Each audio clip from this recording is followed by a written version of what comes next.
Second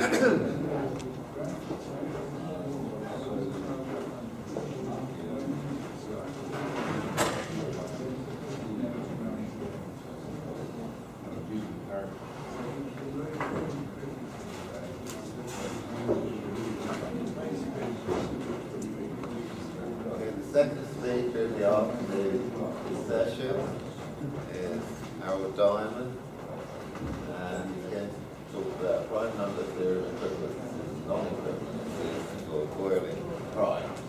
Howard. Thank you, Roger, and say thank you to the organizers for the invitation, for the very nice conditions they provided to us, and other. That's the case. Well, thank you. I'd like to say that we brought it to him. So this work is with Wenbin Zhang, who is a former student of mine, and we have been writing a book on the subject of Beurling numbers, and with a little luck, it'll appear in finite future. So in classical prime number theory, there are a number of asymptotic formulas that people refer to as equivalent to the prime number theorem. And I should apologize a little bit for this terminology because it's colloquial rather than mathematical. It's just to be understood that the formulas can be deduced from each other by arguments which are usually real variable arguments and reasonably simple. Before elementary proof of the prime number theorem was discovered, the equivalence made somewhat more sense because the proofs of the prime number theorem involved complex variables or Fourier analysis. And but afterwards, when you have the elementary proof, everything can be reduced from everything else somehow, so it's a little bit crazy, but anyway, I still use this. The situation with the generalized numbers, and I use a G for generalized here, is a bit different. Some of the relations do imply others, some others do not imply others, unless there's additional conditions put in force. So what I wanted to do here is to first give a kind of survey of the Beurling generalized numbers, mention 4 classically equivalent forms of the prime number theorem, tell of the implications of these assertions for Beurling numbers, and then sketch a few of the arguments. And I invite any comments or questions that people might like to make during my talk. Don't worry, upset me too much. So the talk comes from the book that Zhang and I are preparing. And I want to say that there are other prime number theorem assertions that are possible, and in some cases the condition implications that we established can be done up using other conditions. Okay, so there's no uniqueness attached to the things I say. So a generalized prime number system is a collection of real numbers, properties of the smallest one exceeds 1, and they're going off to infinity. They're assumed to be real numbers, they're not necessarily rational integers. The generalized integer system is the semi-group generated by P, just all finite multiplications of the elements, and the number 1 is an important guy, and he is installed too. And we call the first set generalized primes, and the second set generalized integers. Unique prime factorization is not assumed. Generalized primes and generalized integers may be repeated, and generalized integer systems usually do not have any additive structure. So here are a few examples. If you dump the prime 2 and keep all the other prime numbers, then the resulting set of integers, if they are odd numbers, obviously have density 1/2. That would be the first example. Another example is to take the previous one and install a prime 3 there a second time. And then your integers would be 1, 3 and 3, 5, 7, and 9, 9, 9, etc. And the 999 comes from 3 times 3, the cross product of the two 3's, and the second 3 repeated, and so on. Yeah, and the third example where the guys aren't even all integers, all rational integers, or we dump the primes 2 and 3 and install 1.5 as a new prime and use the other natural primes. And a set of numbers that are so created are 1, 1.5, 2.25, etc. And so it's a mixture of rational integers and other creations. And amusingly, that set has density 1. So having density 1 does not force you to be dealing with rational integers.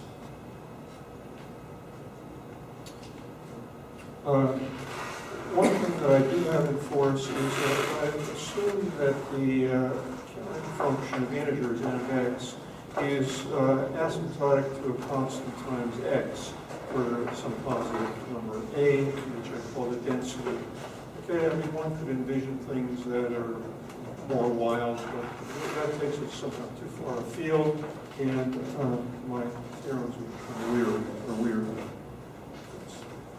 Okay. So the key functions in this subject are supposed to be recognizable to people who have seen prime number theory before. It's just where rational primes had occurred classically.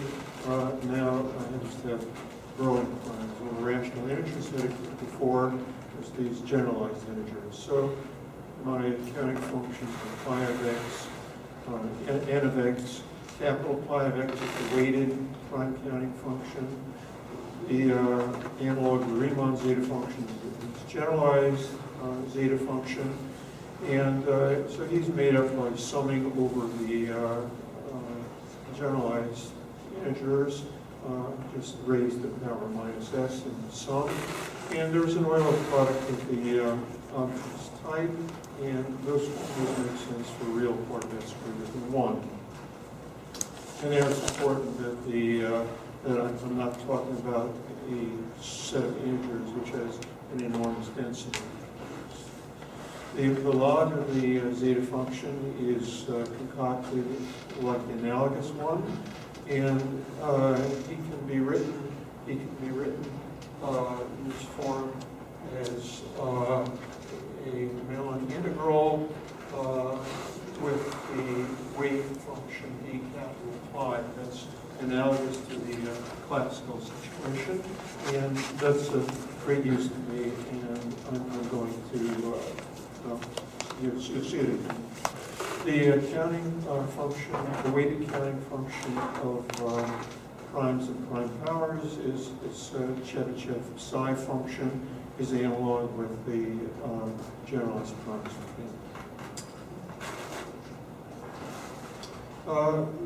The capital M and little m functions, perhaps I should say a word of explanation of them. In the instance of unique prime factorization, so we can define the Möbius mu function in the reasonably obvious way. If an integer n is a product of prime powers up to a certain point, and then we take the Möbius function to be minus 1 to the power r. If the prime factors are all distinct, you've got r, exactly r of them, and the Möbius function would be 0 otherwise. So that's the analog of the classical object. And capital M of x is the summatory function of that, and little m of x is the sum of the mu of the n is divided by n. So it's very much like the other. Now, in messier cases where we're lacking unique prime factorization or other strange things are going on, it's more convenient to define these objects in terms of the zeta function that we had a few moments ago. Yes, the zeta function in the middle of the page. So we just would use the inverse Mellon transform to capture m of x from the formula 1 over zeta of s is the Mellon transform, and 1 over zeta of s plus 1 is the Mellon transform of the little m. Okay? And the thing is, to the left of 1, these functions are both 0, and I take them to be right continuous. So that's my definition of the capital M and little m. So Beurling's theorem, which sparked off this subject, is the following.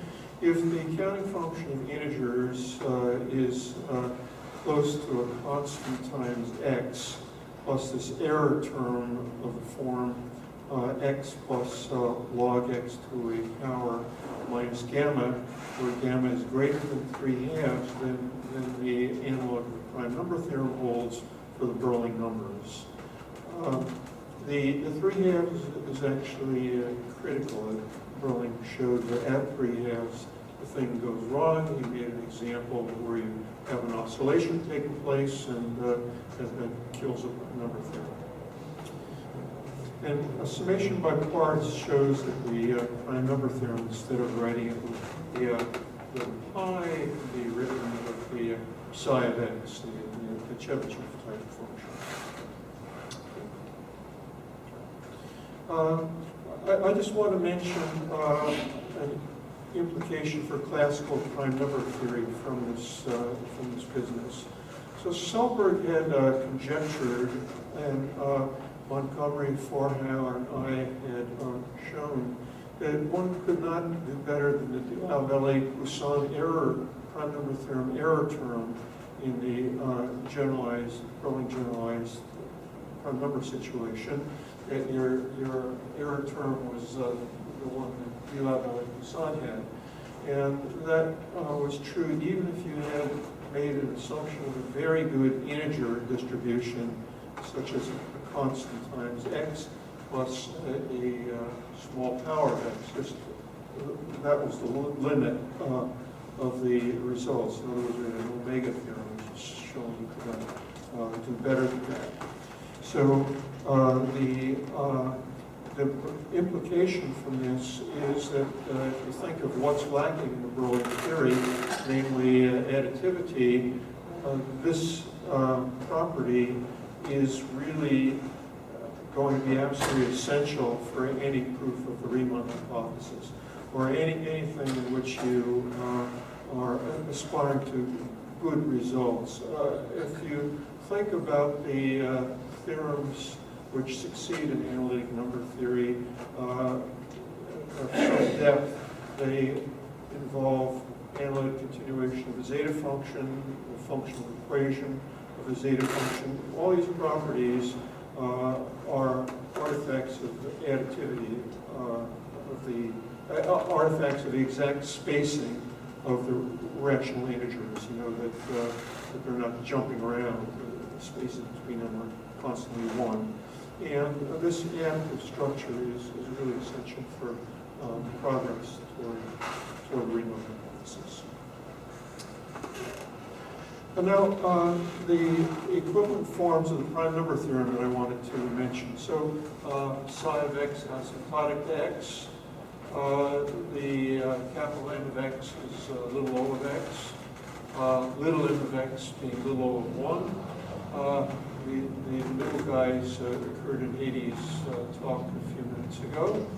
And something I call the sharp form of Merton's estimate, namely that psi 1 of x being the sum, I read it as a sum of lambda van over n, or as a Stilcher's integral with deep psi of t over t integrated from 1 to x. That should be log x minus the constant gamma plus a little o of 1. Now Mertens himself did only the thing with log x plus big O of 1, but this sharp form is known to be equivalent to the prime number theorem. And again, the sense of equivalence is that these results can be deduced one from the other by relatively straightforward arguments in classical prime number theory. Okay, the situation is somewhat different here in the Beurling situation. For the Beurling generalized numbers, I've put up this collection of implications, and I want to stare at it with you for a moment and try to explain my strange arrows. This is my best attempt at being some kind of commutative algebraist. The arrows with the double lines on it represent unconditional implications, which is no more hypotheses are required to do this. The ones with the single arrows, they hold true if you put some additional conditions on it. I'll give examples of this. But the message is the ones where the single arrows go, that those results need not be true unless you make some assumption beyond the existence of the prime number theory, generalized prime number theory. And in some places we don't have any arrows at all, and what that represents is that we don't know how to prove such things without using hypotheses that are already as strong as those needed to prove the prime number theorem or the psi1 estimate. Yeah, so I'll begin with two easy cases, okay, just referring back to the arrows. These were the horizontal arrows that go to the left. Those things are really easy. So just to show one of them, the sharp Mertens result implies the prime number theorem, and the little m is little of 1 implies that capital M of x is little of x. So I'll show the second one. It's absolutely trivial. Capital M of x is the integral, and I have multiplied divided by t, and the d capital M of t over t is by definition d little m. So once we admit this as a relation, then we just integrate by parts and stare at it, and if little m of x is little of 1, then you get little of x out of it, and that's the whole story. So there was less there than meets the eye. Okay. And the other relation is also very easy, it follows the definition. Okay, so those implications are unconditional and very simple. So this is where we stand at this point. Now, the key thing in going further is for some of the relations, the Chebyshev identity. This had already occurred in Hades' talk as well. This multiplicative convolution of 1 and lambda. And the thing that one does with the expression is you write a double sum, and you sum the I guy up to the point x over j, and that's what produces the expression at the right end. And written in terms of integrals, the same thing is at the bottom of the slide.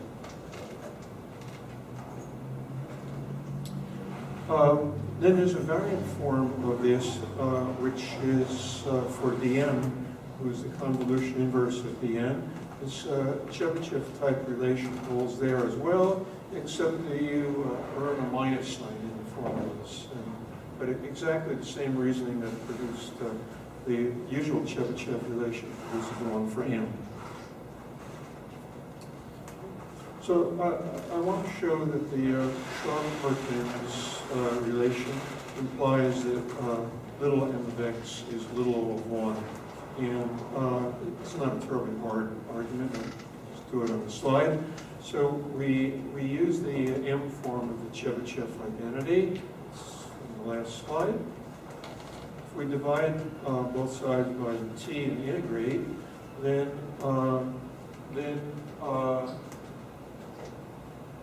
for the assumption of the psi of 1, we stick that in and we integrate him.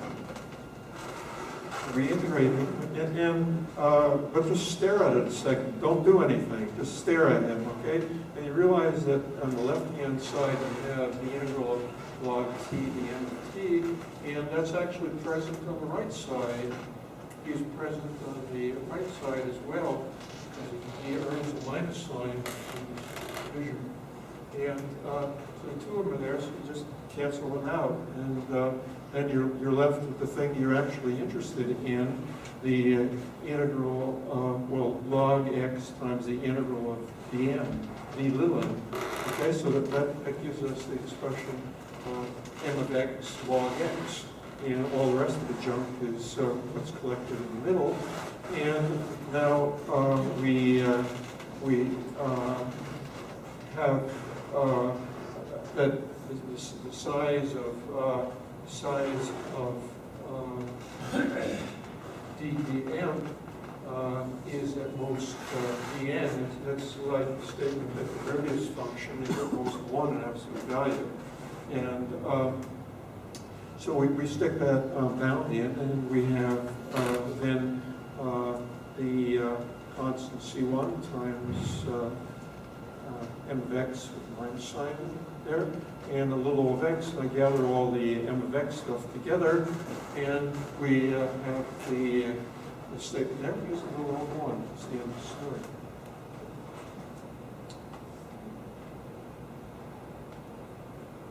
So that shows a second kind of unconditional relation to the vertical one.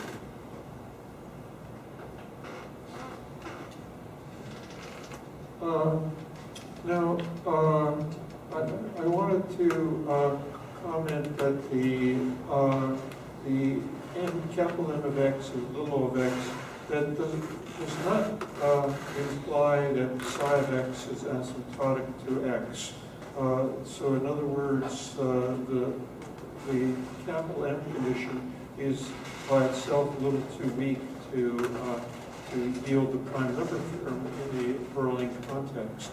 And what I'm doing here is, of course, cheating. I'm appealing to something from outside the example that Beurling used that had n of x is constant times x plus big O of log x to minus 3/2, and no prime number theorem occurred. So that was the example, this critical example. And the main factor in Beurling's zeta function was the expression square root of s minus 1 minus I times s minus 1 plus I, all divided by s minus 1. And this has the analytic property of having zeros of order 1/2 at 1 plus minus I. And of course, there's a pole as equals 1. So we show that the m of x guy is little o of x for this number system. And to do this, I have what amounts to an amusing trick. We apply the Wiener-Ikehara theorem to the expression zeta of s plus 1 over zeta of s. That's the Mellon transform of the dn plus dm. The wonderful thing that this has going for it is that the dn plus dm is greater than or equal to 0 every place. It's just like the statement that 1 plus the Möbius function is greater than or equal to 0, the same ingredient. Now, because you have this non-negativity, and because we have this behavior of the generating function, the big factor of the generating function is these half-order zeros and the pole at s equals 1. It turns out that the Wiener-Ikehara theorem can be applied, And your conclusion is that n of x plus m of x is asymptotic to the constant a times x, where a was the same guy who turned up in Beurling's form of n of x. Well, if you look at the two things together, if n plus m is asymptotic to x, and n is asymptotic to ax, well, it doesn't leave much room for the capital M. So he's a little of x. That's the end of the story. So that's an El Chico kind of way of showing the thing. Okay, my time has run out. Okay, so I'm just going to show where we came to and quit here. So I came to this one, and I knew that the story would be a little long, so I give up at that point. Okay, thank you very much.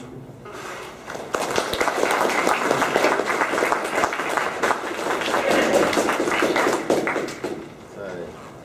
Questions, comments? Sure. Thank you very much. And